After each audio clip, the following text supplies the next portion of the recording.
Let us bow our heads as we pause. Gracious God, we do give you thanks for the opportunity to come into this place. Pray now that as we prepare to discuss these very pertinent and important issues that relate to the future and present of this island, that you'll guide us in our deliberations, that it will be fruitful, challenging, and productive. In Jesus' name we pray. Amen. Amen.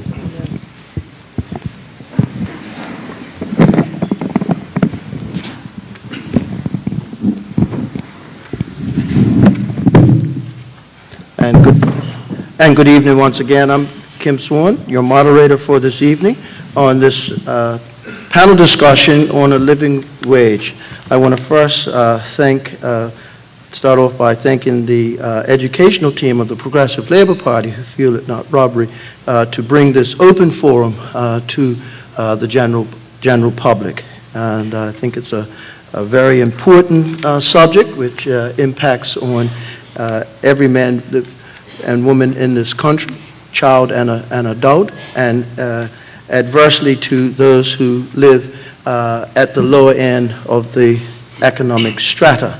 So we're looking forward this evening. We have, on my left and right, are persons who are well versed in this subject, and we look forward to their presentations. We will start off with 10-minute presentations.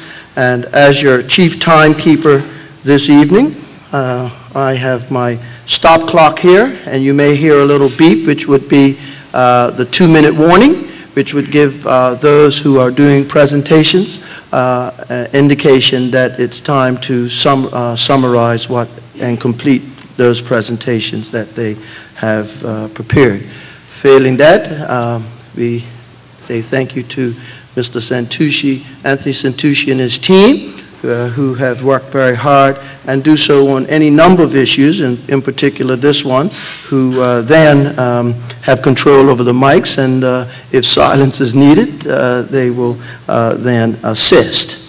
So, but I doubt if we will need that.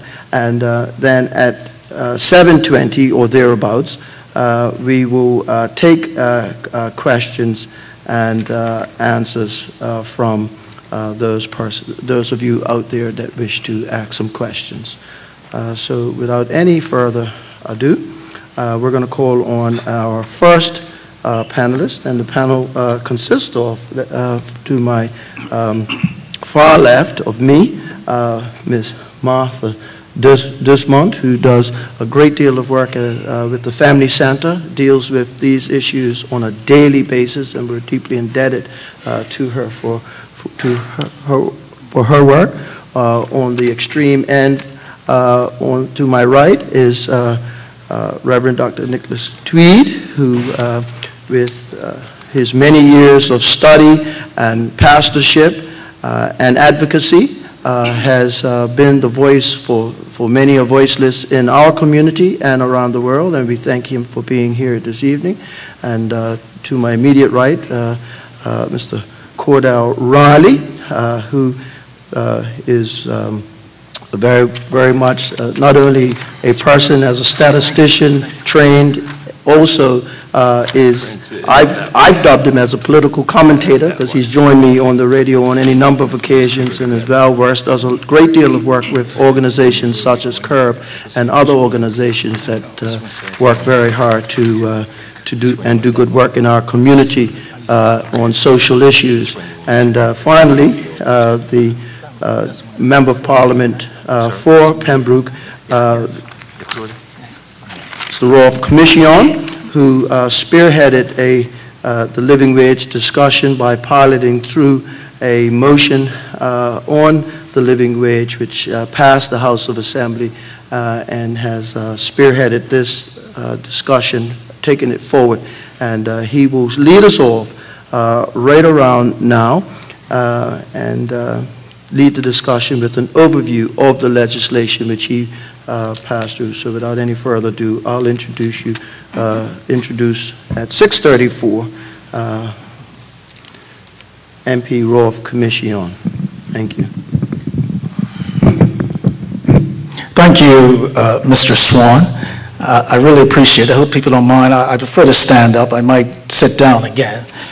I just wish to welcome my fellow panelists here. It's good to have Reverend Tweed here because if there's anyone in Bermuda over the last 5 years that put the living wage firmly on the public agenda, it was Reverend Tweed and the organization which he co-founded, which was the People's Campaign. And can we give him a big round of applause here?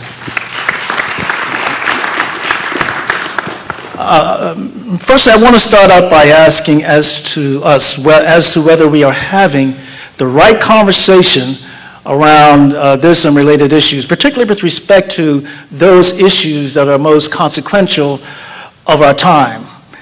I contend that we are not. Over 1,000 years ago, a Chinese philosopher by the name of Confucius, when asked what would he do if he was governor, replied that he would rectify the names to make them correspond to reality.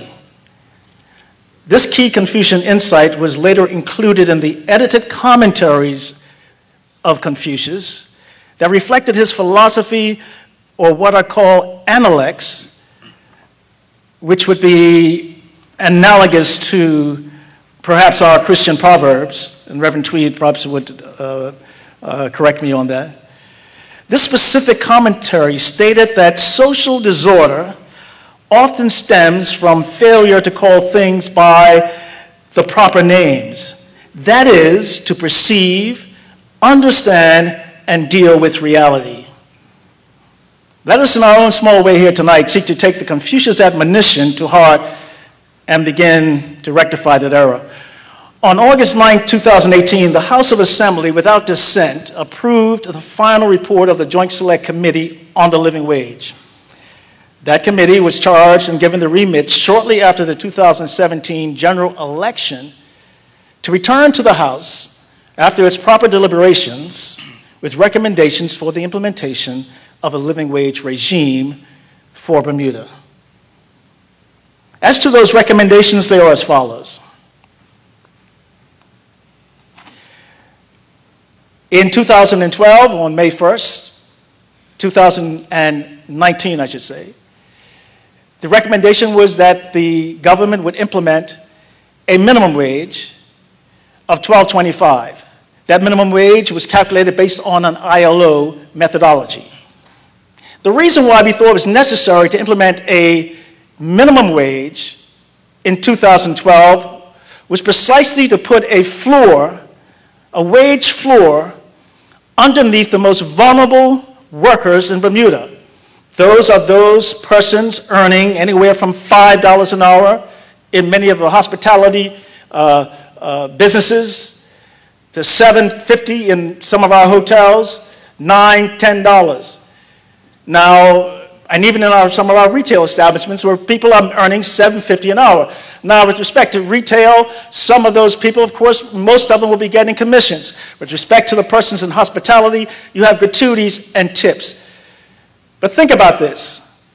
Someone at the Princess right now, whether it's a doorman, a waiter, or a housekeeper, earning $7.50 an hour, it means that they will take home, in terms of take-home pay, $350. But that's before taxes and benefits are taken out. I'm sorry. There are no amount of tips that can compensate from that low threshold. Now, you will often hear critics who would say that, well, they're getting tips, they're getting gratuities. In retail, they're getting commission. But look at it this way, particularly in hospitality. Yes, they're getting gratuities, and some may, during peak season, average maybe $800, $900 to $1,000 per month. But that's only for 6.5 months, 7 months at best per year. That $7.50 an hour has been in existence for a long time. That's why we thought, come with immediate relief. That was part of our set of recommendations. Come with immediate relief to ensure that those persons earning below that $12.25 threshold would get some more immediate relief. Now, of course, our remit was to come back with recommendations for a living wage.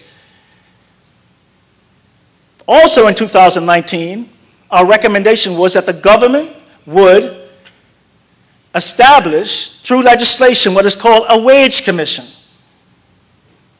A wage commission, or some form of that, is a tool used globally as an independent body to establish statutory wages. From Germany to the US to the UK, they use some form of what we're going to call a wage commission to determine that. That wage commission will, one, be based on a tripartite model, or more specifically, a modified or expanded tripartite model. And what I mean by that is this. The tripartite model that many of us in Bermuda know of is one where you would have unions, businesses, and the government participating to determine outcomes, whether it's in labor matters and all the rest. We have established that we would like to see a tripartite model, one that would consist of businesses, a body of experts, some may not like that term, but I'm going to use it anyway, a body of experts, and persons from the NGO community. For example, persons from organizations such as Martha's organization, persons such as Reverend Tweed from the AME organization, from the faith-based communities, in other words, and other helping agencies. Maybe it might be a commission, it's still to be determined, that might consist of 10, 11, 12 persons. Because one thing we found out about this issue, we just can't have the opinions of the business community being dominant. Certainly we just can't have the opinions of the labor government or community being dominant. There are other voices that need to be at that table too, so that is our more broader recommendation. So in 2019, in addition to the establishment of a minimum wage in $12.25, from May 1st, 2019, and the significance of May 1st is that most of the people in the labor community have been agitating for Bermuda to change its Labor Day from September to May 1st. We just thought symbolically it would be a nice touch if we could do what is needed to ensure that we could have something tied into that May 1st, 2019 timeline. And in this regard, it's intended to be that $12.25 per hour minimum wage. So, 2019, we're also looking to the establishment of the Wage Commission. The Wage Commission, one, will have the responsibility to determine the methodology it thinks would be best for calculating the living wage. That'll be under their purview, under legislation, to establish the methodology that they would use to then calculate the living wage. In 2020, they would announce the byproduct of those deliberations and announce what the wage, the statutory wage, the living wage would be to be implemented in 2021. I'm just told I have only 2 minutes left. So, just to do a slight recap, the recommendations were that a minimum wage of $12.25 to be implemented in 2019, to place a wage floor under the most vulnerable of persons. In 2019, you had the Wage Commission being statutorily established. That Wage Commission, comprised of persons from the labor community, business, from the NGO community, and persons who would be deemed a body of experts, will then have the task of calculating the living wage based upon a methodology that they will arrive at. Those are the main recommendations. But there are a couple of other recommendations that are very important too. In the remaining time, I think I'll have enough time just to add this. In the recommendations, for example, we also call for an amendment to the Employment Act 2000. The relevant clause is Section 9, subsection 2B. That clause provides an opt-out provision once sanctioned by employee consensus, sometimes expressed in writing, although the act or that clause is silent on how you would arrive at consensus. It essentially allows employers to avoid paying overtime to hourly employees. That's the Employment Act 2000, implemented in the year 2000. We're asking for that clause to be rescinded because it creates, in our opinion, a perverse incentive for employers to hire foreign labor, low-cost foreign labor, who would be perhaps more compliant with respect to accepting these types of conditions.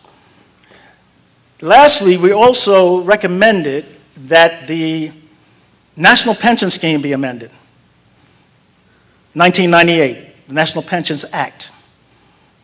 With the National Pensions Act, it's not what was in the act, it's what was left out.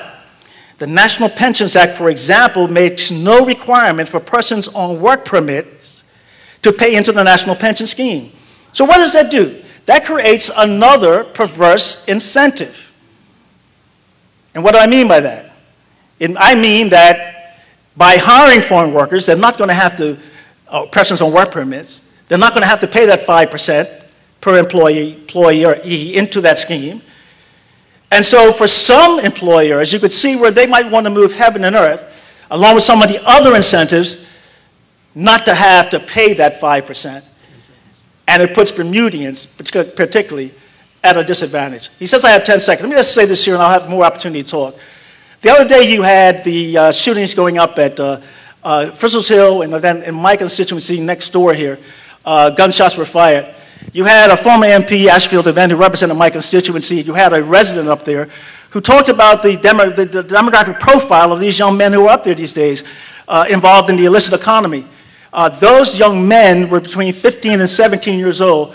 And Mr. DeVent said this, that they need jobs and we need to create jobs for these young men. But that's only half the story.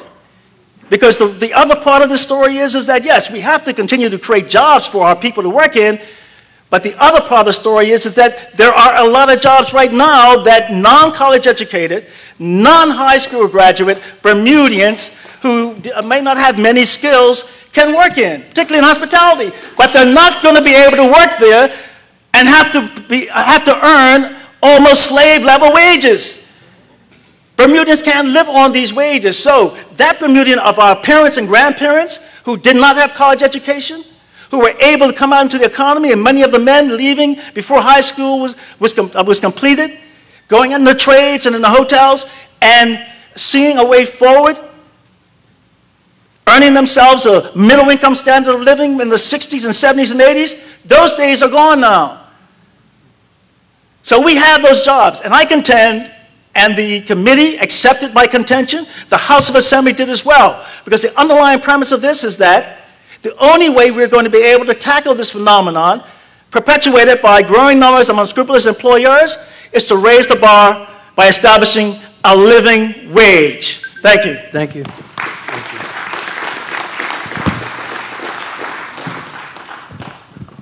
And I want to thank the honorable member for wrapping up somewhat within the allocated time frame. There was a little bit of latitude exercised. You're so kind. You're so kind. Well, you know, you were doing a good job, so we wanted to provide the opportunity for you to give a proper wrap-up. Thank you very much. And we'll move now to Mr. Cordell Riley, who's going to do his presentation. Thank you. Good evening, everyone. I hope you don't mind if I remain seated. I don't see a pulpit or podium behind me, so I'll remain seated. I was asked to look at this whole issue from an historical perspective. Some of you know that I spent a bit of my time at the Department of Statistics, where we had a stab at this when I was there. I want to put it in the Bermuda context. In 1612, the colony began in earnest. In 1616, the first persons of color came to Bermuda, or I should say, were brought to Bermuda to dive for pearls. There was this belief that Bermuda was flowing with pearls, and so they were brought in terms of indentured servants. And that, of course, that didn't work out. But by 1623, the first of what I have termed white affirmative action laws were put in place.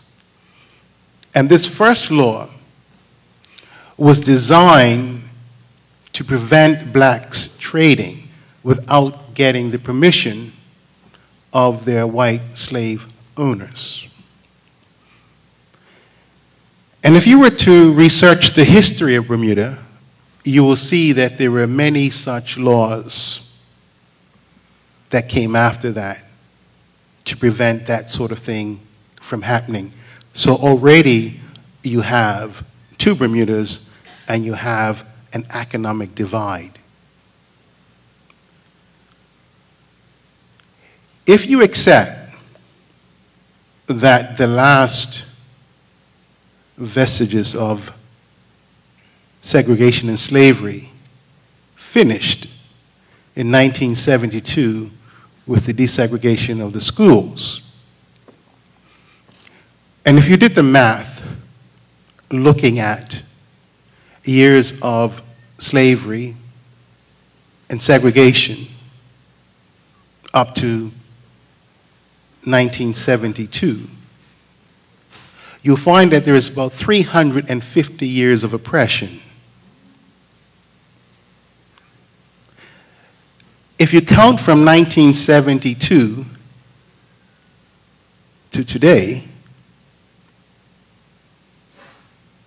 40-odd years of freedom. Put that in the context of generations. 17 generations of oppression versus 2 generations of freedom. Using that as a teachable moment, I had a conversation with my daughter. And I said to her, if I had a lot of money, what do you think is going to happen to it when I die? And she says, you'll probably leave it to us. And I said, yeah, you're right. I said, what if you had 400 years of wealth? And their parents died. What do you think happens to that money? She says, they probably leave it to their children. I said, now can you imagine if there was no taxation, nothing, and that wealth was allowed to be passed on from generation to generation to generation with very little in terms of taxation or anything to level the playing field, you have what we have today. And so I said, now you see why Daddy has to work so hard.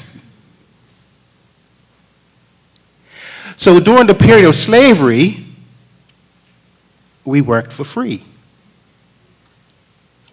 We got room and board, true, but we had to work for free.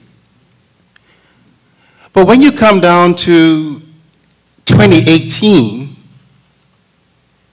and people are taking home wages of $6 an hour, very little different from working for free.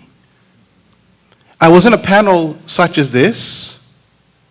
Ralph Commission was on that same panel several years ago.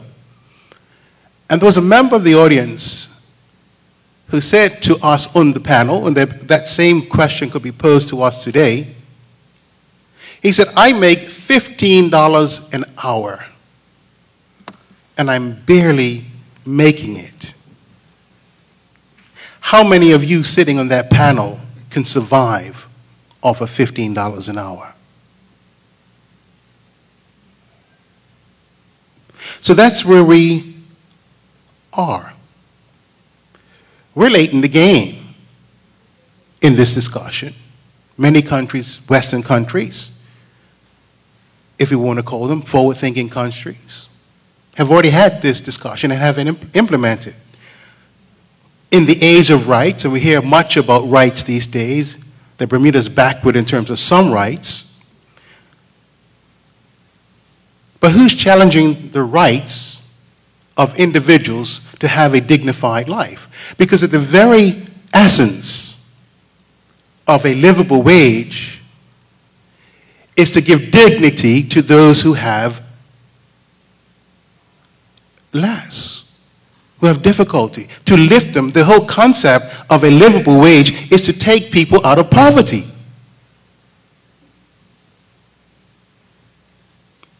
I heard a former premier say, well, you're going to give more to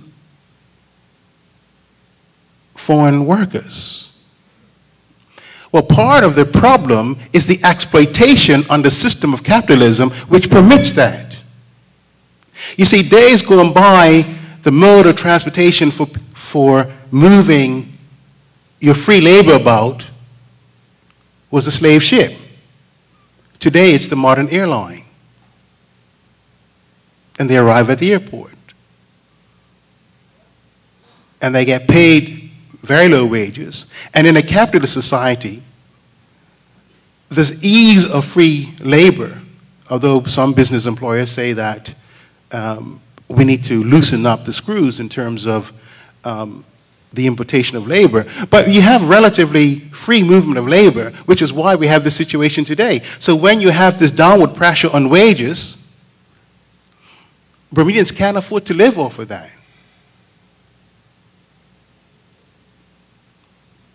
And so they don't apply for jobs, and then the employer says, well, we had nobody apply for the job.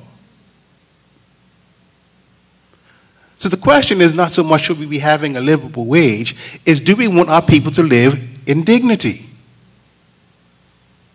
Do you want them to be able to have a roof over their head and able to afford basic items?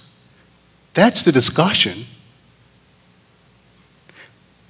And research shows that in countries where a livable wage has been implemented, there has not been any downward pressure on jobs. No downward pressure. In my submission to the Living Wage Committee in 2016, I'll just read you an excerpt from that. The argument that a minimum wage decreases employment is based on a simple supply and demand model of the labor market.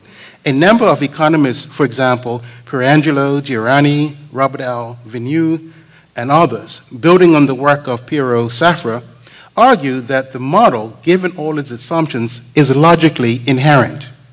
There is little empirical evidence that supports the model that increasing wages results in mass unemployment or even unemployment on a general scale. And there are other examples of that. So the person who earns even $15 today earns $25,000 in a year. For some folks, there's more in deductions taken out of their pay than that $25,000 a year. And the question is that we can't afford to pay them or we'll close our business means you're more focused on exploitation than on dignity. And how many persons fall into that category? Right? Not the majority.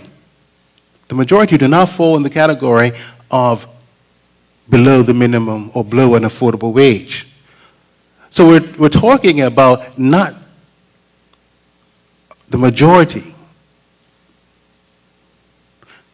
And if those who are running businesses and have to pay those kinds of wages, the question has to be asked, should they actually be in business? So I want to just mention a few things before I close. I think I got one more minute. The submission that I made in 2016, based on the Household Expenditure Survey, put the minimum wage at about $18.75, which is far higher than the $12.25 that is being proposed. Obviously, we'll get up to there. But if you were to inflate that figure, it's now about $20 an hour if we did it for today. Interestingly enough, Amazon just increased their minimum wage to $15, and Walmart has theirs at $12 or $11, I think it is. And they live in much higher or lower cost jurisdictions. So, and the 1875 that I came up with was actually of all those who asked to submit and those who have background in these sorts of calculations, whatever methodology we use, we only came within about $1 of each other. I think the lowest commission was like 17 something and change. So we're very, very close in terms of what a minimum wage would look like for Bermuda. And so this is the very beginning. If you look at the literature, you'll find that a minimum wage in and of itself, or a livable wage in and of itself, doesn't necessarily solve all the problems, as we found with Amazon. With Amazon raising their minimum or livable wage to $15, they took away other benefits so that the net increase was only minimal. But they did raise their fee to, or the wage to $15 an hour. So I'll end on this note. Mr. Commissioner mentioned, slave wages. Do we really want to go back to an era where people are earning the equivalent of nothing? We really have to look not just from the amount itself, but we have to look at dignity at work. Thank you very much.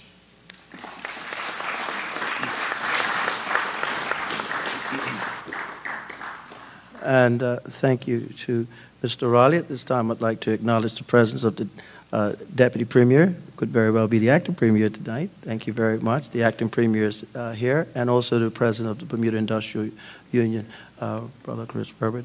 And Acting Premier, thank you very much for your presence here this evening. At this time, we will call on Ms. Martha this month to provide her presentation. Good evening, everyone, and thank you for inviting me to be part of this panel. It's so funny how I often find myself as the only female sit amongst these males, but if you're the type of female that I am, I kind of bask in that. To be able to sit with some distinguished males. Very happy about that. I, first of all, would like to thank the Joint Select Committee for the work that was done in completing the feasibility study. It was obviously very important. And I actually think that most of what I'm going to say is really reiterating what most have said. I think the song this evening is the same, but I have to tell you, as I listen to the others, I just find it amazing what you have to fight for. I'm often amazed at it. We're all humanity. Dignity is simple. Why in the world do we have to fight for this? Doesn't make a lot of sense to me. One day we'll figure it out, and maybe it's a lot about the fact that people like to protect certain territory, but at the end of the day, we're all living here together, and we want to live in harmony. I don't think that's just a phrase. So it is amazing that we have to fight for compassion and empathy and a living wage, because that's all it is, a living wage. We all know that it's easier to eradicate poverty in a poor country than in a wealthy country. In a wealthy country, individuals are often distant from the poverty so it's very difficult to eradicate it. And Bermuda continues to boast one of the highest GDPs in the world. But our GDP includes salaries of very high income earners, as we all know, such as those in exempt companies and other high salaries. And those salaries will often present a very false picture of what is taking place with Mr. and Mrs. Bermuda. Mr. and Mrs. Bermuda, as I see it from my seat and my staff, continue to struggle to make ends meet for a number of reasons.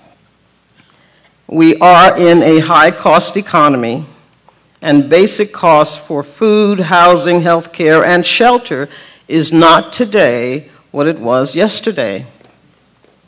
And so, unfortunately, we have not kept pace with rising costs. We just haven't.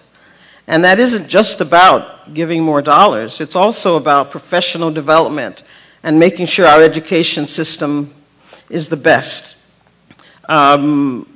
Opportunities, keeping pace to ensure that individuals can live and earn a proper wage is about a lot of things. It isn't just about giving a living wage.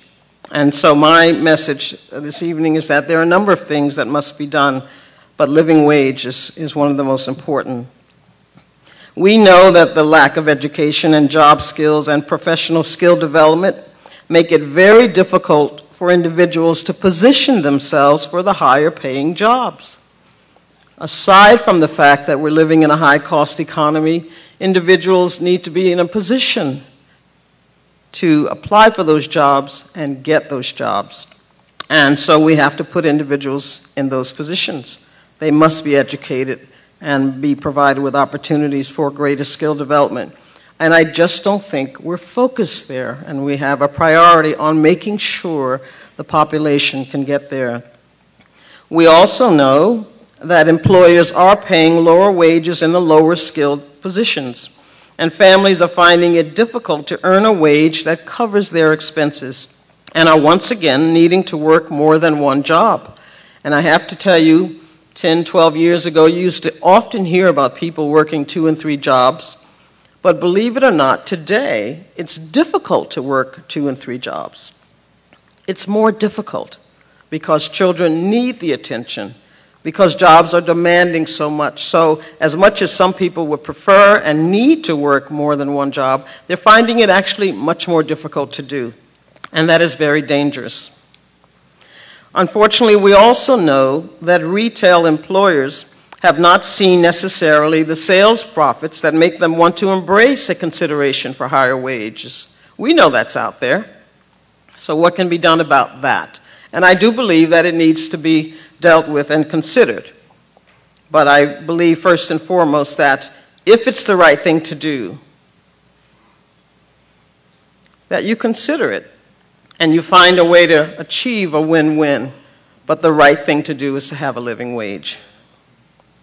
We know of cases, and we've talked about this, where wage earners are being paid between $7 and $8 an hour, and unless they receive the significant gratuities, as Mr. Commission has mentioned, these wages do not support even half of their household expenditures. And we had a client at the Family Center who was making potentially about $900 a month, and his expenses were $2,500 a month. Single man working at a hotel. And he was working 40 hours a week. In one case, I talked to a gentleman who worked one job and actually had his own business. He chose to pay his employees, the people working with him, much, much more than he was actually earning in his day job, in order to ensure that they had a sense of dignity. And I do believe it is a matter of dignity. Inequality is defined as social or economic disparity, the unfair situation in society when some people have more opportunities, more money, more choices, and more readily accessible avenues to address challenges than other people. And that's inequality and it's inequity. But we know that when even working people can't make enough to live, that they eventually take money from the government. They take money in the form of financial assistance for housing, daycare, transportation, food, and clothing.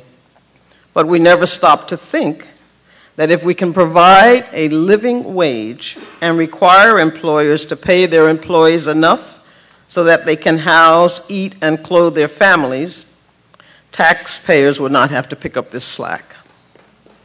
And at the moment, we are paying for the fact that we haven't invested enough in our employees, nor have given them the wage that they deserve, unfortunately, in this very high-cost economy, which is my greatest concern, believe it or not.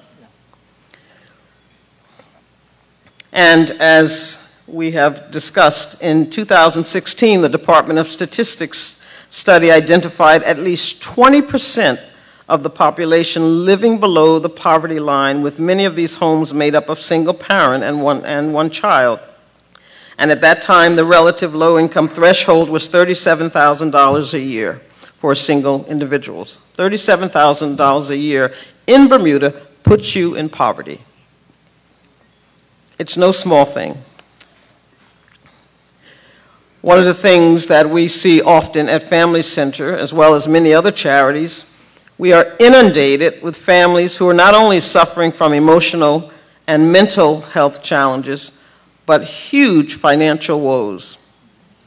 And we are unable to truly help them to overcome the emotional and behavioral issues if we are living in an environment of inequity and high cost. You can work with families, encourage them to be good to their children and send their children overseas to university, and we all know it. The individual comes back, and he either can't get a job, and I'm talking about bachelor's and master's degrees, can't get a job, or will take a small job and find business practices not what they should be, and get very frustrated. So what sense does it make in encouraging parents to be good to your children, make sure they get their education, and they return to Bermuda and are full of frustration? I believe that solutions must be in the consideration for a living wage first, because we will become a much more destructive society if the income gap continues to widen. We will. We're already seeing it. There are multi-generational challenges to income inequality, and the uneducated and unskilled need to be positioned to take advantage of higher wage earning positions, or we will find ourselves paying as taxpayers to take care of those individuals later. And thirdly, as I've mentioned, it's just so important that we figure out a way to reduce the cost of living in Bermuda. And many find it very difficult to do, but I know there is a committee that has been set out to do this. I'd be happy to support that. But here we are living on an island. We have no choice. We have to find a way to not only reduce the costs, but strengthen the skills of our population that's struggling and make sure that they're able to receive a wage that helps them to live with dignity. Thank you.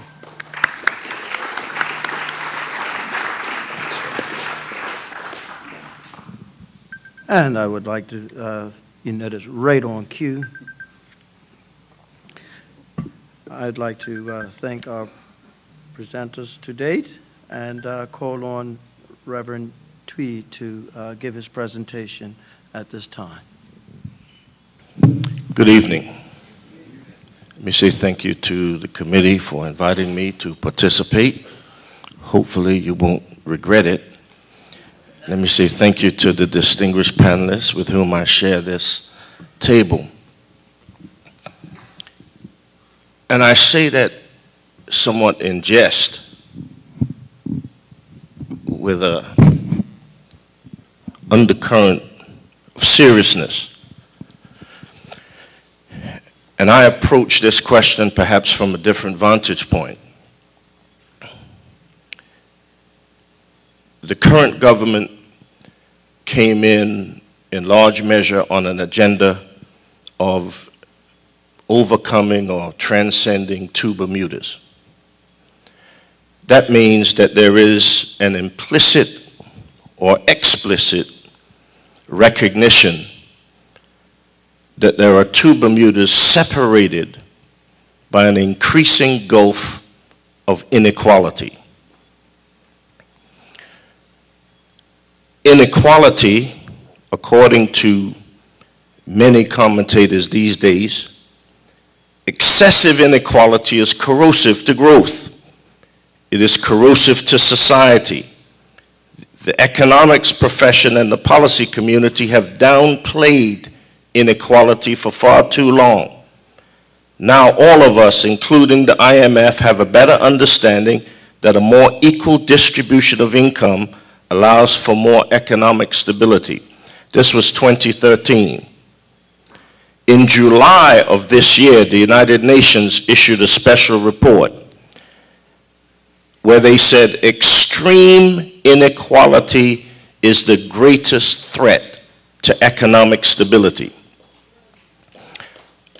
I draw upon these somewhat conventional and status quo sources only to provide some shade so that you will understand that what I'm about to say is not really radical.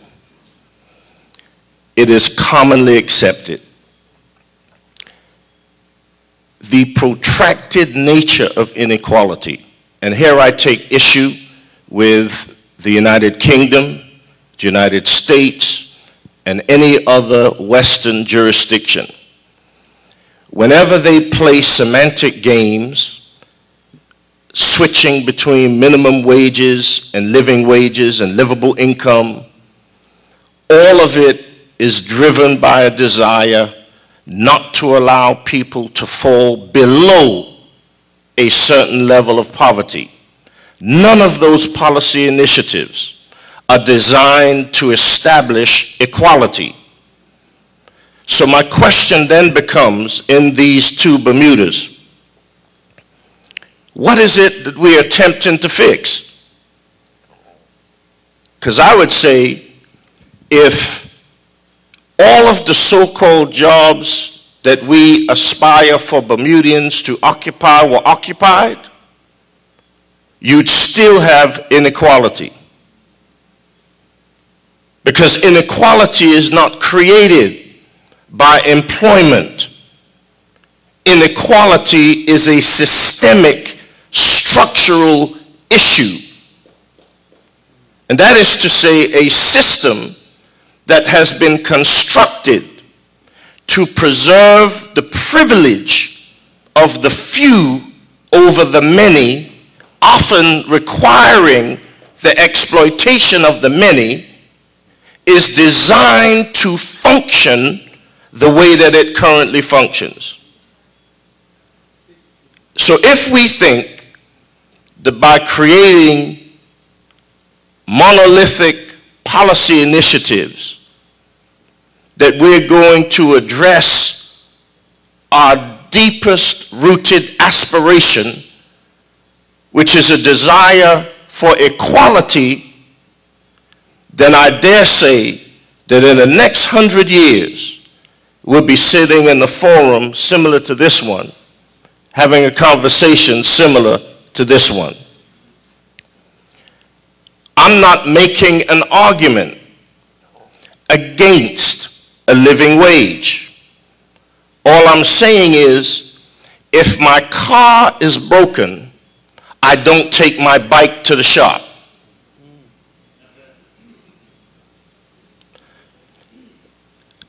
So, policy, or the best policy, should be driven by purpose. And I think that we have to be somewhat clear about what is the purpose of the policy. If the purpose of the policy is to create equity and eliminate two Bermudas, then it means that we need to broaden our understanding of policy, so that we begin to understand, for example, that livable income has to be done simultaneously with tax reform. The tax reform and livable income go hand in hand with arresting the unrestrained costs of health care. And when we raise these questions, we now have to ask ourselves a value question. Is health care a business or is it a service? If it's a business, then it's driven by the demands of supply and demand and profit margins. If it's a service, then nobody ought to be profiting off of the maladies of individuals who have otherwise given their best years in service to a society or community. These are fundamental questions. If we're talking about taxes, if we're restructuring a tax system, then it means many of our people have to ask themselves, are you prepared to pay tax on all your income in order to ensure equality? Are you prepared to, well, let me rephrase it. Are those people who aren't here tonight prepared to be held accountable for renting people places to live that are unfit for some animals to live in? How far do we want to carry this equality question? Because if a living wage is attractive because it is simply a vehicle for me to actualize my own individual self-interest, then it undermines the exercise of moving beyond two Bermudas. If the exercise is to establish equality, then it means we now have to look at developing policies that are synchronized and work together in order to produce a goal that we define as our purpose. And therefore, we can't scapegoat any single segment of a community to bear the brunt of a policy. Whoever it is. Right now, it's been poor people. But even if you transfer it onto business owners, now you're just creating a different kind of inequity. That's not going to solve the problem either. So if we are trying to develop policies that will help us establish a decent quality of life for all people, then it means we need to look more holistically at the structure of the system in which we are in order to determine what has to be changed structurally to facilitate the policy initiatives that will help us to get where we need to go as a society and as a community. And therefore, we can look at the exponential growth in disparity between the cost of living and wages. We can look at all of these things, and that's all true. But when we cut to the quick, the fundamental question is, do we want equality or not? And that requires a level of self-reflection and honesty. Or do we just not want to be the people at the bottom? Because in the current system, somebody will always be at the bottom. My commitment, my life commitment has been to eliminate the bottom. I want to see a community where there's equality, where there's equity, where everybody has equal worth and value. And therefore, while I understand the need for us to be having this conversation tonight, the conversation needs to be broadened so that when we, in the coming months, when we start talking about tax reform And we hear people talking about, well, we don't want no income tax. Well, don't you know, beloved, that payroll tax is just a restricted income tax? And so when we start having these conversations, then we need to recognize that those conversations will be a manifestation of our values and our principles. And the outcome will determine who we are. I look forward to a good conversation.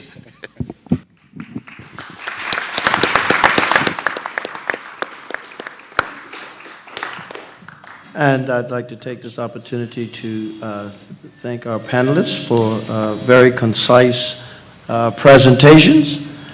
And I'd like to thank MP De Silva for the reminder that Walmart's actually minimum wage is $11, but I do note that Mr. Riley had that on his paper, but he actually gave him a raise, so I think Walmart workers might be calling Bermuda to see where that extra dollar has gone, that if he found an extra dollar for him. But thank you, MP De Silva at the back of the room, and also Senator Anthony Richardson, who was here, who heads up the Cost of Living Committee, will actually be on Orders of the Day Sunday on Hot 107.5 FM, and we look to hear a bit about the work of that committee as well. Now it's your turn to ask a few questions. We have microphones set up at the in the aisleway here. We'll ask you to be concise and respectful, and we'll take your questions whenever. I'll acknowledge you. Yeah.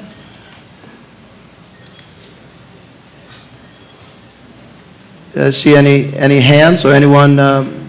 Yes, Mr. Oh, Mr. Senator Richardson's still there. Yeah. Good evening, everybody. Sorry. Just really quickly, I wanted to first of all commend the discussion tonight, because a lot of times we look for the easy solution, but this is going to be a very difficult solution really for Bermuda, both in terms of what this committee has done, what I am going to be speaking about on Sunday, as Kim said, in terms of the Cost of Living Commission, right, but also the Tax Reform Committee. Bermuda, I believe, is at a crossroads, and it's going to require each of us to really look inwardly and then make some decisions about how we're going to really move forward as a community. Otherwise, it's not going to work. And so, again, I just want to commend yourselves for this evening. And I want to look forward to potentially a joint presentation for cost of living, a livable wage, and the Tax Reform Committee, because that's when we can have a real holistic conversation about what Bermuda has to do. And as I've challenged everybody already, it's that we have to be serious, really be serious about making some changes. Otherwise, the Bermuda that we know will not be tomorrow. That's the real impact of all of these conversations. Thank you. Thank you, sir. Acknowledge Mr. Parenchik. I saw you going to the podium. Thank you very much. In fact, thank all the panel members. I'm just going to pick up a very quick observation in respect of Reverend Tweed's. In addition to the reform of taxation, there has to be a very serious look at our monetary policies as well.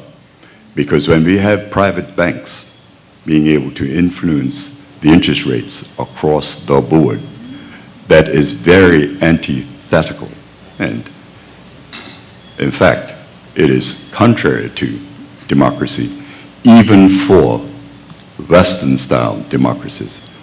Canada, UK, US, the central bank, Bermuda, monetary authority needs more teeth.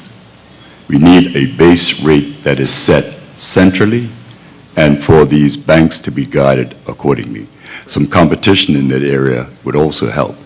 So there's a range of things that I can touch on, but I think the last speaker talked about the cost of living. We should throw away a lot of the measurements of the cost of living that we have been using, because it is a cost of living index that is essentially based on an inflated median in the first place. And when we look at the cost of living, basically, you might ask the core question, who determines the cost of living? Which sector of the community determines the cost of living? And there's no mystery about it. Beyond that, we were asked a question about profits and profit margins. What are reasonable profits? Because that impacts very clearly on our cost of living. And I say that I'm looking forward to tax reform, monetary policy reform, cost of living, bring them all together under one umbrella, and had that serious discussion that Reverend Tweed alluded to, equality, and all the panelists have touched on. So I'm looking forward to it. But thank you for the time here, except let me just say this. We think of a tax base. I've heard income tax. We might even think of a broader tax base. There are international companies here earning millions and billions. I won't go into Google and its post office box 666, but we must broaden the tax base. And it might not even have to deal with income tax. It might be a flat tax in graduated form along the bottom lines. But thank you.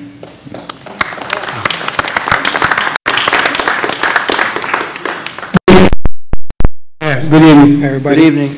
To the brothers and sisters and everybody. My question to you is this, panelists. When the government of the day decides to make, right, the living wage mandatory, I'm using the word mandatory for the workers of this country, I would like to know, will the pensioners also be included in that wage, in that upgrade? Thank you.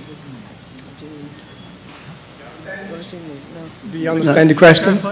The question, once again, when the government decides to make the living wage, right, mandatory for the living workers of this country, in other words, those that are workers, well, will the pensioners be included in the upgrade as well? Thank you. I believe, if I could break it down, is that when the Living Wage Committee looked at the benchmarks, were pensioners considered at that particular time? I guess existing pensioners, people who would already have a set pension.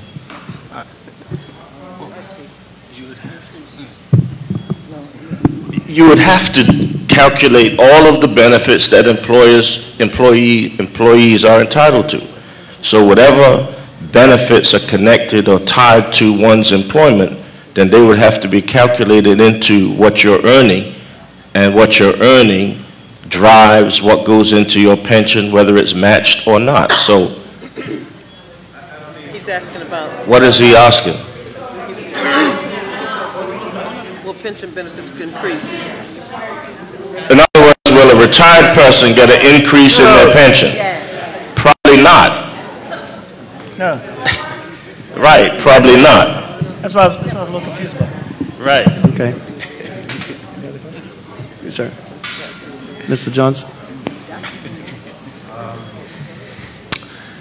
Normally when subjects like this come up, I don't get at all emotive. But for some reason I was sitting there and I got a bit choked up, because maybe about a year ago, I was standing in a courtroom in a suit and a tie representing clients who needed help. And about a week later, or even less than that, I found myself completely out of work. And being out of work means that my family has no ability to eat. My wife worked with me. So the particular strategy that was used to put me out of work essentially put her out of work and put my children in financial chaos. When I was standing in court in that suit and tie, my wage, if you want to call it that, was healthy. And therefore, no me talking about a living wage. I had a plentiful bounty. But the reason I choked up is because when we speak about these two Bermudas and the type of conversations we need to have, I always wonder, do we really think that one Bermuda pays the other Bermuda what it pays that Bermuda because it's the other Bermuda? Or do they do it for more deeper reasons?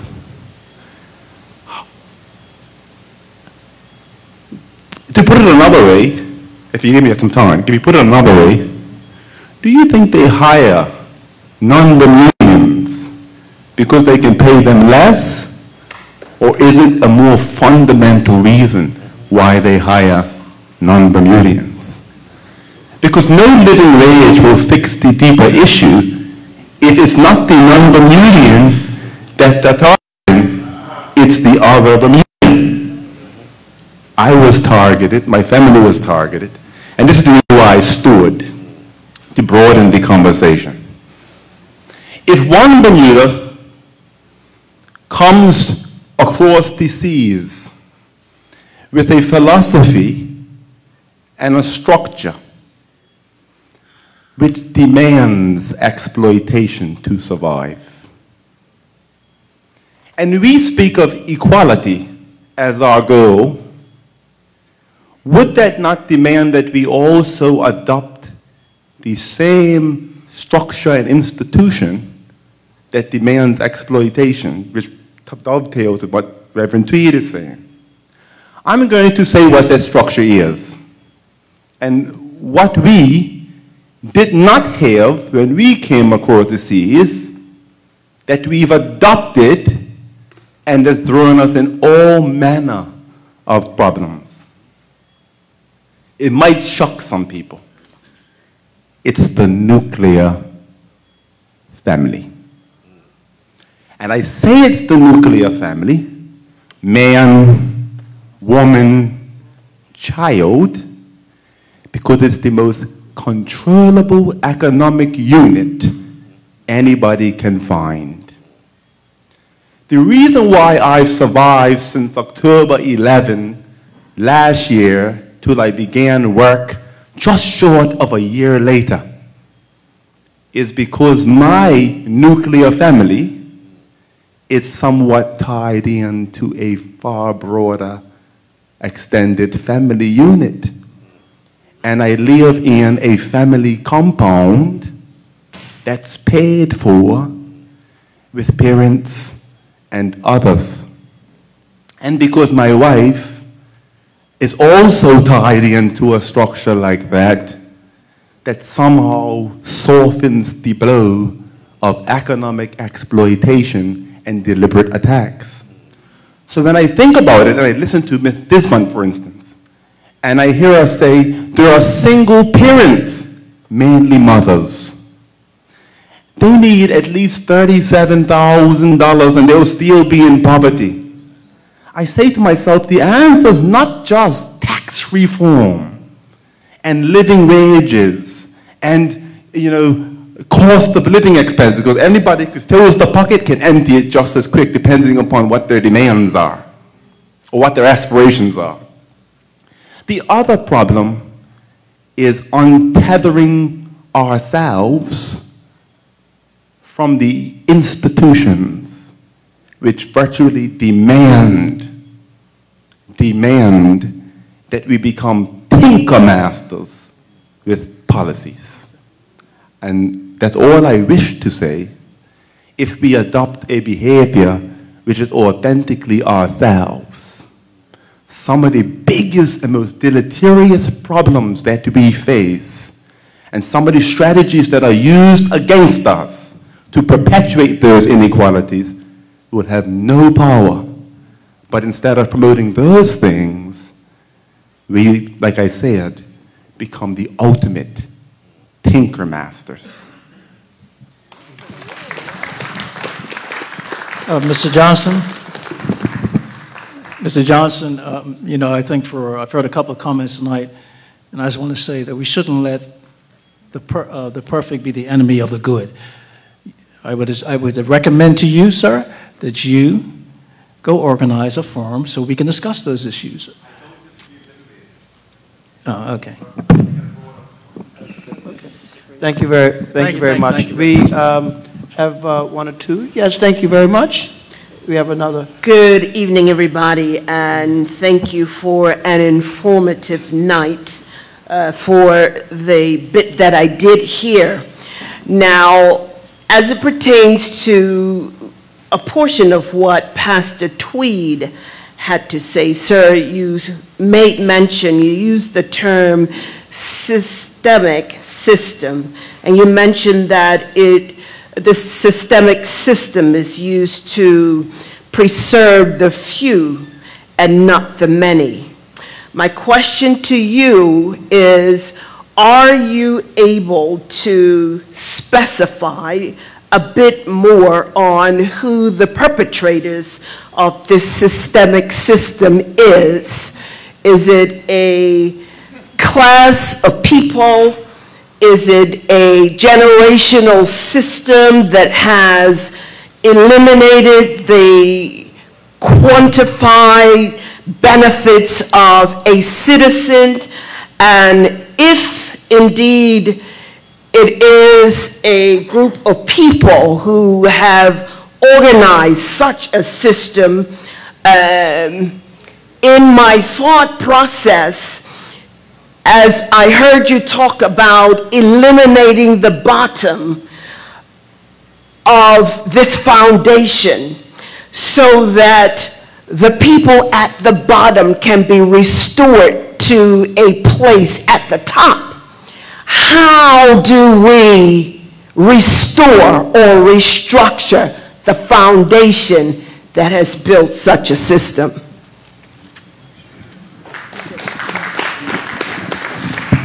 If we seek historical guidance, so if we look, for example, Eric Williams' Capitalism and Slavery, you look at Walter Rodney's How Europe Underdeveloped Black Africa, you look at even European historians like Albert Hobsbawm, it is a well-established fact that the capitalist system requires the exploitation of its own people. So in Britain, you have the exploitation of the poor for the interests of those who own land, wealth, capital. And a system of power represents the manifestation of the individual manifestation of a collective will. And when you inherit particular systems and these values become normative, I was reading something once and it said, the last thing that a fish recognizes is the water. So it becomes so normal that we can't think that anything can exist other than what currently exists. And so when we understand the way systems of power work, you can change your position in the system, but it still doesn't change the nature of the system. And this is the problem that we have seen globally throughout the world. This is the problem we've seen that has retarded the development of the Caribbean, countries in Africa. So you have countries that have political independence but have no real independence because they operate in a global market where they're subservient to the global economy, which is governed and ruled by their former Western colonial masters. So my point simply is that if we're going to have a conversation about creating equality, then it means you have to find a system that at a fundamental level is committed to producing equality. A capitalist system is never going to produce equality. That's not its purpose. And it does not matter what theorist of capitalism you refer to, that is the nature of capital. And I'm not saying, and I'm not making a value judgment for anyone else. Maybe you like that kind of system. That's fine for you. But for me and my experience, I have to oppose that system. And so all I'm suggesting is, a lot of times we seem to have conversations that are really glorified games of musical chairs. If only we had more Bermudians in corporate boardrooms, it wouldn't make no difference. Because there's a corporate culture that is tied to a global economy that dictates and determines how corporations function. Now, to put it in base terms, for me, if I'm a slave, I don't care who the master is. I don't want to be a slave. So if they're black, if they're white, if the overseer is black, then guess what? He becomes my enemy. Because I'm opposed to slavery. So what I'm saying is, part of the conversation, if we're going to really be serious about moving forward, has to raise these structural and systemic questions. None of them can be resolved easily or overnight, because they have calcified over centuries. So it would be absurd for us to think that we can institute a few policies and we can fix everything. It's not going to happen. But what we can do is coordinate our policies with what we say is our long-term objectives. And I'll leave it there. Thank you. Mr. Cyrus? Good evening. Oh, sorry. I could only speak from where I came from. 35, 40 years ago, I was a maitre d' in one of the main hotels in Bermuda. At that time, I was responsible for probably about 100 staff. Out of that 100 staff, 70% of them were Bermudians. They were making twice as much as a hotel worker is making now today in the gratuity system. How come we can't start from basic? Those days, we were doing flambés at the table, cooking at the table, garden service, silver service. Bermudians were trained. I trained over 100 Bermudians in the hospitality industry to become waiters. And they were making money those days. Why we need a fair wage, this is the things we have to get to. What has happened when we go from gratuities, that's going from where we were those days, when they were making twice as much as they're making now, the gratuities is going to 17% on checks.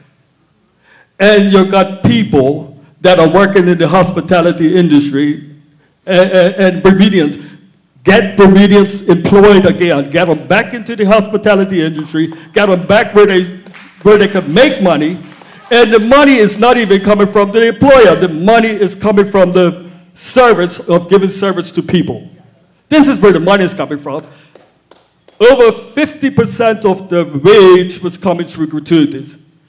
We have to find out what is happening to the money that is coming into in the industry now. I'm talking about all the hotels, all the restaurants that are actually employing people. They're employing people, and you know what they're doing? They are not being fair with what's happening with the wages. And it doesn't seem like it's anybody checking into what is happening to the gratuities and things like that, that is coming into these establishments every week and every day, and somebody's taking the money. And I know that because I've had people come to me on several occasions, and they can't even find out what's coming in as gratuities. And it's money that belongs to the people. And if we had fair and just systems of distributing the gratuities and things, Bermudians would make a much higher wage, and Bermudians should be put back into these industries. This is what the problem is, and that's a way of getting to it. That's a way of us getting our people back into making money and things like that.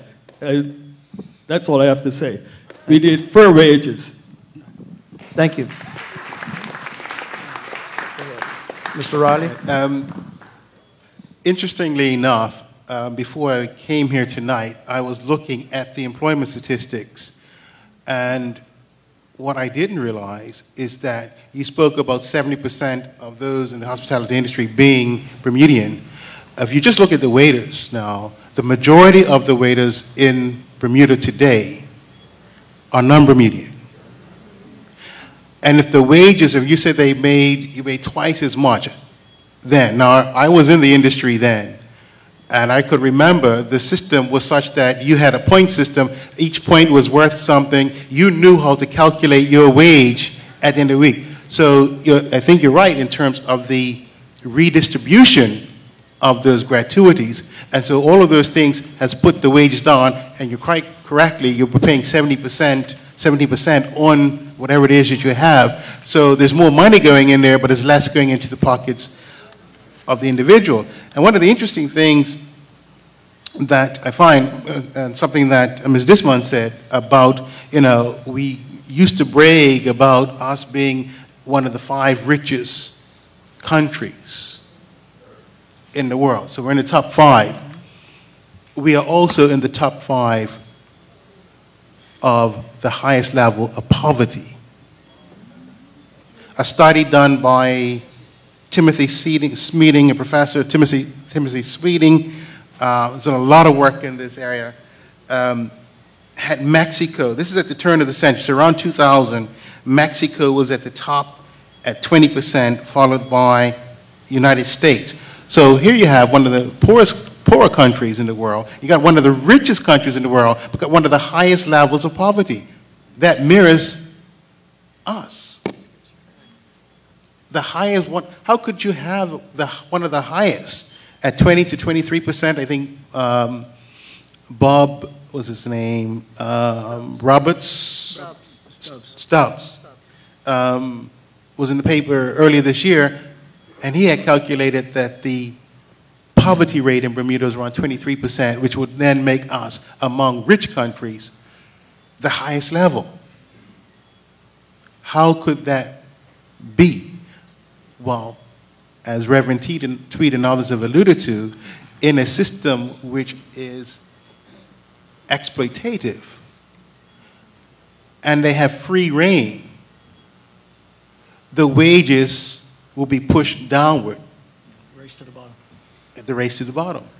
And so that's why, and I can remember, if you've been in the industry, you remember people like Patsy Wilson and others.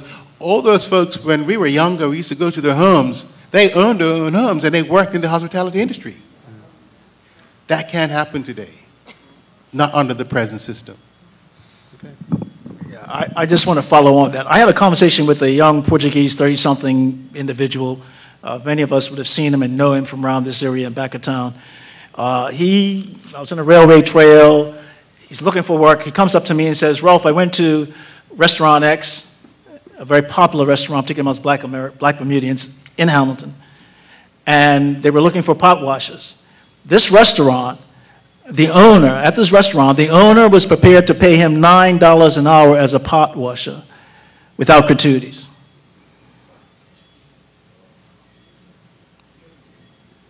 Now, he will be able to get an employee to work for $9 an hour, but that employee is probably sitting somewhere in Southeast Asia right now.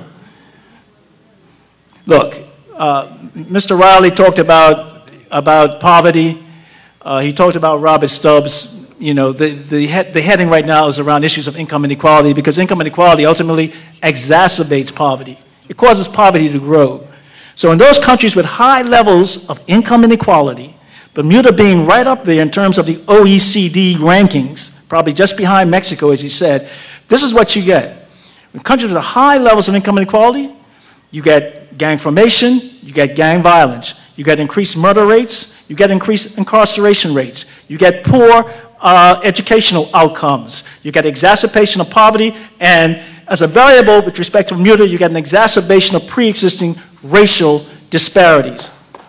That's what you get. Now, you tell me within the last 25 years, you haven't seen everything I've just laid out for you being realized in Bermuda we know today.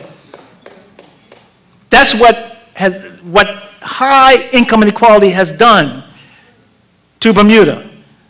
And the reason why these impacts are all ring-fenced around Bermuda's black community, remember what I said, Confucius now, let's have an honest and frank debate, is because Bermuda's black community is where you have such a high level of persons who live in poverty, such a high level of persons with low incomes. That's why. The reason why you don't see these outcomes in Bermuda's white community is because they have higher levels of income and in some cases multi-generational wealth to insulate them from these impacts. That's the reality.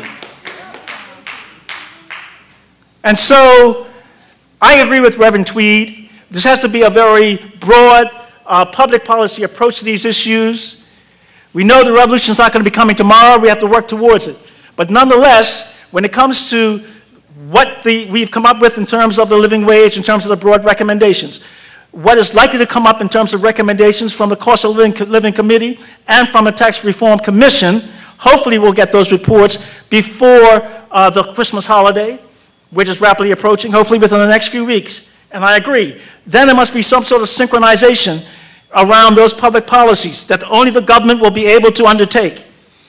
But my point is this: once that process is done and an economic impact assessment is undertaken, 2019 has to be the pivotal year of which the senator alluded for us to begin the implementation, this transformative implementation of these various policies to lead Bermuda in a more progressive direction.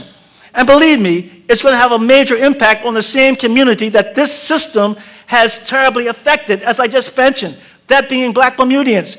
Because even though these aren't race-specific remedies, to shift the tax burden off of low-income people and ensure that those who earn more in Bermuda pay more into the tax system, whether it's at the corporate or personal level, has to happen.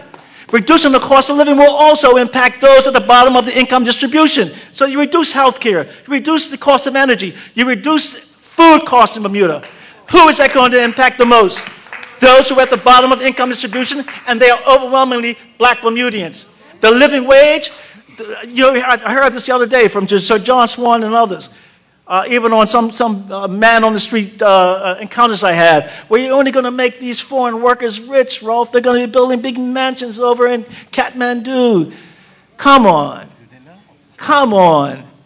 The biggest beneficiaries of the statutory wages in Bermuda is going to be black Bermudians. I'll tell you why. There's a service category. It's called the service occupational category. It's comprised of about 6,800 workers.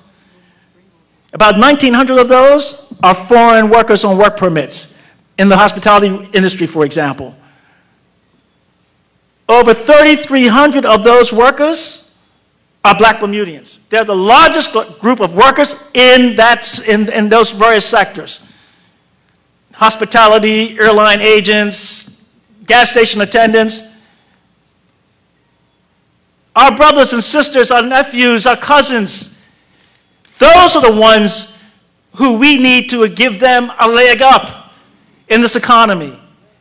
What do you think? Let me tell you something. It's even worse than we're seeing right now. You know why?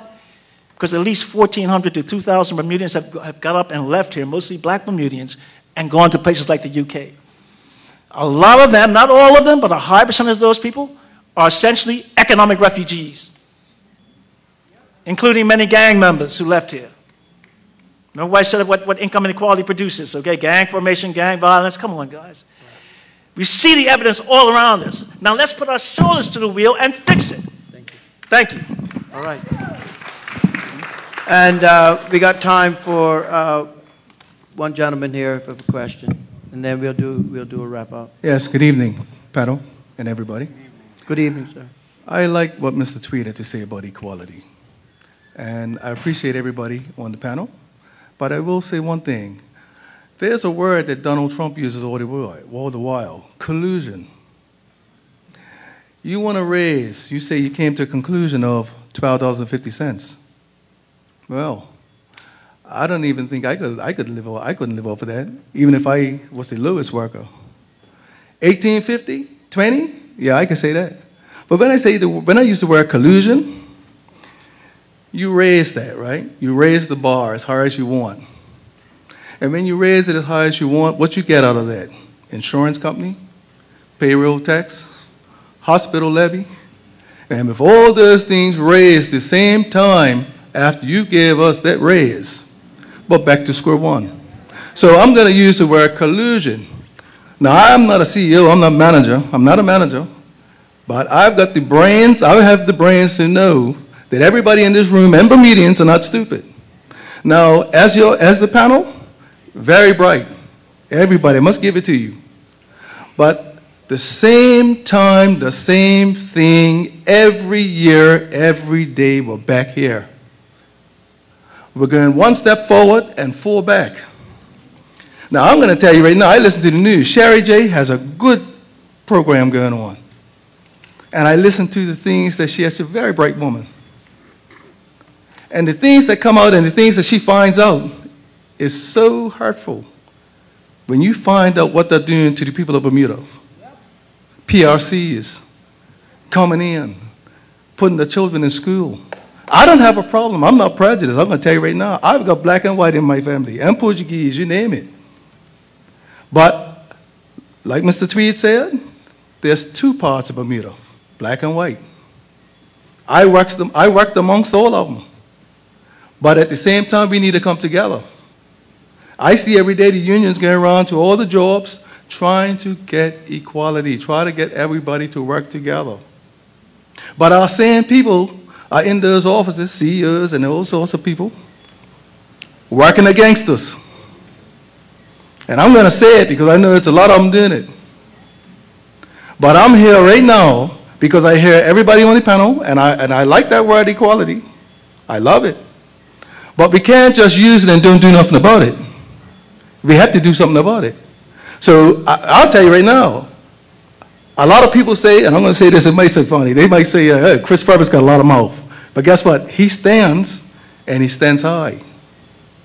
I mentioned just a little while ago about the airport at that union, outside the union. I was disgusted. Everybody's got a lot of mouth, behind doors, even right here. Even right here. We listen, we speak, but when we leave out of this room and we go out that door, everything's back to normal. Nobody wants to speak up. Nobody wants to step forward and say, I'm going to do this. And I think it's about time that everybody in Bermuda, we're not going to stand $12.50. Where's that going to take you? And you know what? I'm going to say this. Hold a second. You're mischaracterizing. No. You're mischaracterizing this. Yeah. Let him finish. You heard me, you were here when I spoke? Yeah, I was. So you heard me say that the wage commission would be formed Yeah. in 2019. Yes. That was set a living wage. The 1225 was just to give more immediate relief next year to those persons earning that $5, $6, or $7, $8 per hour. Yes. Okay? The living wage is likely to be above even or around the figure that higher figure you cited just now. But it will be up to the wage commission to establish that. I just want to make that clear. Okay, well, let me ask you this. Who is the wage commission? Let me just ask you. Let me just say. It's to be determined. It could, Okay, well, that's union, the thing. the trade union members, NGOs, members from the business community. It's probably a sort of tripartite or a modified tripartite structure. Okay, well, guess what? Like we just talked about 2 Bermudas. And you just mentioned it could be a few of what you just mentioned. But which side determines? Which side determines that amount? Because we could sit to a table and negotiate all night, and it might sound good to us, but when you leave, the other side decides, listen, this is what it's going to be. So I mean, I'm sure it's not just me that wants to know. It's everybody. And I'm not knocking you down for what you just said. All I'm saying is that when I use the word collusion, we need to find out who these people are, because when you put a figure, everybody goes up and you're back to square one. And that's been happening for years, because I worked at the bus terminal for a long time. And every time we got a raise, we got a letter in the paycheck the next week saying that the insurance is going up, tax is going up, our payroll tax is going up, and guess what? That 5% or 2% that we got is going right back down. What started back down to number 1? We're going to negotiate again next year. Thank you. Yeah, and very quickly before Mr. Furbis speaks, brother, that's why you heard Reverend Tweed and everybody else in this panel make the link between the imposition of statutory wages, living wages, working in tandem with the cost of living recommendations and tax reform to bring down those costs. If not, I'm with you.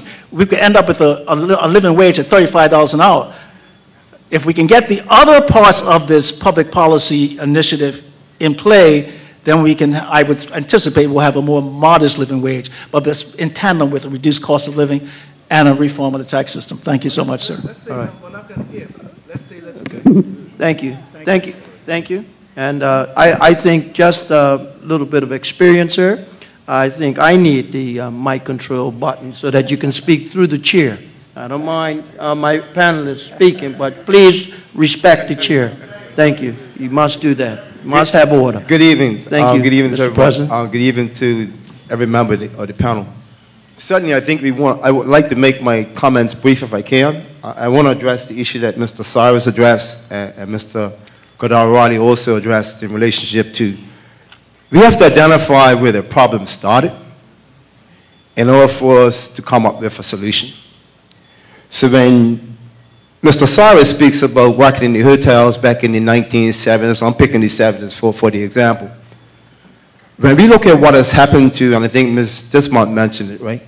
When we look at what's happened to the household expenditure from 1974 up into 2013, the household expenditure has increased by about 222% over that 39-year period. However, over that same period of time, the rate of inflation only increased by 165%. So now you can begin to appreciate what happened to everybody's wages. And I'll give you a classic example. We have a government employee, and I use this example because it's real. In 1974, this individual worked for the Bermuda government as a foreman. His wage is $226 a week. The household expenditure is $215 a week. His entire wage covered the whole expenditure in 1974. Now, you want to talk about the original wages? Look what happens by the time 2013 rolls around. The household expenditure is $1,807. His wage is $1,275. He went from having a $10 plus in his pocket to being minus $530 a week. These are facts, and they're indisputable. They didn't happen overnight. You're not going to be able to fix them overnight. But unless you go back and address where they started, ain't no point in you jumping in the game in the middle of the game because you're lost. Well, let's use the example. The 24th of May Marathon. You're running and you're trying to win the race. There are 100 people or 99 people that start at the beginning line. You decide as the 100 person to start somewhere in the middle. You get to Bernard Park first. Everybody says, sorry, but Mr. Furbett started halfway through the race. It's disqualified. So unless you go back and identify where all the problems started, you can try to come in the middle and say, well, I think it should be $18, it could be $20. My member that I just spoke about, you know what his wage is right now? $30 and probably 75 cents an hour. And it's still $500 behind the expenditure. And that's real. So if we're going to have this whole conversation about how we're going to fix it, and Reverend Tweed is absolutely right. You know, point you saying, well, I'm going to come up with the minimum wage, and I think somebody called us also, somebody speakers also made a few comments that if we fix this part and we don't fix that, here's no point. Because the house of cards comes tumbling down, you know, like a doors, a house of cards. So certainly, Bermuda as a country, and I think the first person that spoke tonight talked about, you know, if we're going to have this conversation today, then we're going to come back tomorrow, and then we're going to come back another 5 years' time, another 10 years' time. And my point from day one to the Joint Select Committee is that if you're going to pick this ball up, just make sure that once you pick it up, nowhere's got to be carried. Because if you're ever not prepared to carry it to the end, then leave it on the floor where it belongs. Because all we've been doing for the past 100 years is kicking the can down the road. And not just Bermuda. Just about every industrialized country around the world is now having a problem with what?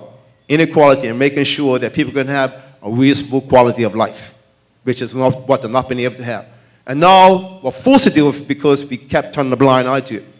And hopefully now, because we're forced to deal with it, hopefully we can make sure we get it right. Thank you. Thank you very much. And I want to thank the President for those comments. Certainly had you in a forum when you come with those statistics to be able to back up what you have said on many occasions, and we appreciate those comments indeed. Yeah. One final comment. Because certainly the information that I think everybody should pay attention to is that I spoke about the household expenditure and how I was able to increase by 222%. Had the rate of inflation been able to, or the household expenditure not be able to outpace the rate of inflation, right now, instead of it being $1,807, it'll be just about $1,077. It'll be about $1,100 right now, instead of $1,807. So now, maybe we'll be having this conversation about a living wage. People will be probably still asking for maybe some kind of increase, but not the kind of increase we're talking about now. But because there's 3 decades, from 1974 to 1982, from 1983 to 1993, and then from 1994 up to 2005, was when you see all the damage done that tear apart the wages that I just spoke about. And the facts are in the document that the BIU produced. It's in black and white. Okay? Actually, it's in color. Okay. And with that, all that remains for me to do on the agenda is to do a wrap-up. But what I'm going to do, I'm going to give each of our panelists a real 1 minute to just give us a brief summary, and I appreciate it if you keep to it. So thank you. We'll move in this direction. One moment. My pleasure. I just want to say something very simple. Reverend Tweed, thank you. The living wage is important. It's a basics. But removal of those privilege constructs is the answer, and it has to be done. And I have to say I felt for this young man speaking because he was a victim to a certain degree of those privilege constructs. But we all have to find a way to overturn them with our voice and make sure we ask the right questions. And Reverend Tweed, we actually take up this gauntlet. There are privilege constructs in the way. They really are. And I'm hoping that this moves forward as it needs to move forward in 2019. But beyond that, we want to be more than just surviving. We need to be thriving. So thank you for those comments. Thank you. MP? Chair, may I speak? Do I have your permission? Yeah, you have 1 minute. Finally, for me, everyone, I really enjoyed this tonight. I just want to say that this is not, for me, just about idle theory. I represent a constituency situated in a region of the country where the hardworking residents of that region have been most affected by these trends. And I am proud to know that this government is determined to offer solutions to address these issues consistent with values that the Progressive Labour Party has held from its inception over a half-century ago. Despite our flaws, I believe that it still remains the only progressive solution for Bermuda. I really want to say thank you for all the panelists here who have participated tonight. Finally, I think I might have to dispel one maybe just misconception among some. The recommendations in the report were approved by the House of Assembly a few months ago in August. So all of this now is in the hands of the government. There is no more Joint Select Committee. I'm no longer chairman of that committee. It's now in the hands of our government. And I pray that they will do the right thing around this issue and the other key issues we've talked about. Thank you. Thank you and have a good night. Thank you. And Mr. Roddick?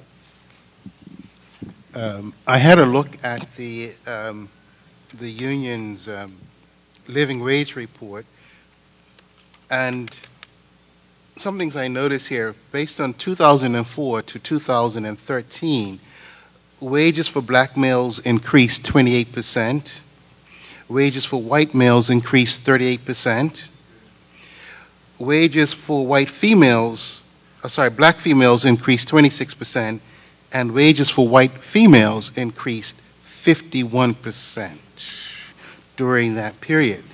But if we look at some of the costs that we have, Balco, electricity costs, increased that same period 110%. Chicken increased 109%. Cheese increased 145%. Cooking oil increased 105%. So my point is that no one's wage increase at the rate that will cover the increases in the cost of things that we buy, but black males and females at the lower level, and these are the ones who do not have that wealth, systemic wealth. So I could make a number, give me 30 seconds, I could make a number of recommendations, as I have done in other conversations, about how we may make some adjustments to work permits. That, for instance, if you came here for 3 years and you want it renewed, you might have to have a 25% increase if you want to have it renewed, and if you have it renewed again, another 25% increase. I could make that recommendation. I could say that you can remove the incentives to higher number medians, such as not having to pay a pension. I can also suggest that you can make it illegal to have employees pay for the work permits. But as we've heard already, that's just tinkering with the system. And so what we really have to look at is how do we change the system to bring about what Reverend Tweed and others said, equality and equity, if that's what we're about. Thank you very much. Thank you.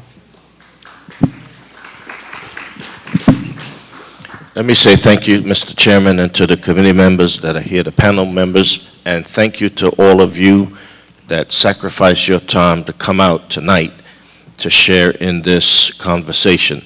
Let me simply close by saying that I view this as part of an ongoing conversation. I am also happy that we have a government that reflects enough courage to at least commit itself to looking at these fundamental questions that will really have a lasting impact on shaping the future of this island for the next several hundred years. And so we must get this right. And I will close simply by saying, by maybe just using somewhat of a provocative analogy. If you have a lamb and you feed him well, and he's healthy, he's nice and fat and sumptuous, but at the end of the day, if you're only feeding him to groom him for the abattoir, as opposed to transforming his condition, then you have not really achieved a whole lot. And I say that, and I'll close by breaking it down. We can't possibly be making the argument that there was some utopian period in Bermudian history where even if Bermudians were able to live with a better quality of life, that somehow inequality didn't exist. So inequality is not limited or restricted to what people earn. And that's why I say that we have to begin dealing, and it doesn't lessen the fact that people need bread to eat, but it accentuates the fact that people can't live on bread alone. And so we're going to have to deal with these much more difficult, embedded, and protracted issues of looking at what kind of system and what kind of structures people want in place in order to shape and determine the kind of future that people aspire to. No system is handed down by God. Systems are man-made or human-made constructs. And when they're constructed to serve a purpose. We have to come to a mature understanding that if the current system isn't serving our purpose, then we must have the courage to dismantle it, to restructure it, so that it can serve our purposes. Thank you very much. Okay. And all that remains for me to do is to, first of all, thank the Political Education Committee of the Progressive Labor Party, with those here, Mr. Anthony Santucci. I see one of the organizers, Mr. Graham Mole, assistant organizer here, and any other party executive present. Thank you for allowing the persons involved in this important subject to do a presentation. I want to thank the MP for Pembroke, Honorable Member Mr. Commission, for championing this subject through the House to cause the discussion to take place, and to invite persons to come here and share how they feel about a subject which may even be at variance to what might be already have been discussed today, because it's all part of an important process. And thank each of the panelists for their informed positions. And to the Honorable Acting Premier, if you could take those remarks back to the executive, would be greatly appreciated. And thank you to each and every one of you who took the time to come here tonight to be a part of this. Some have left, but it's been recorded, and thank you very much for your presence. It is now 8:22, and we will adjourn this meeting. Thank you.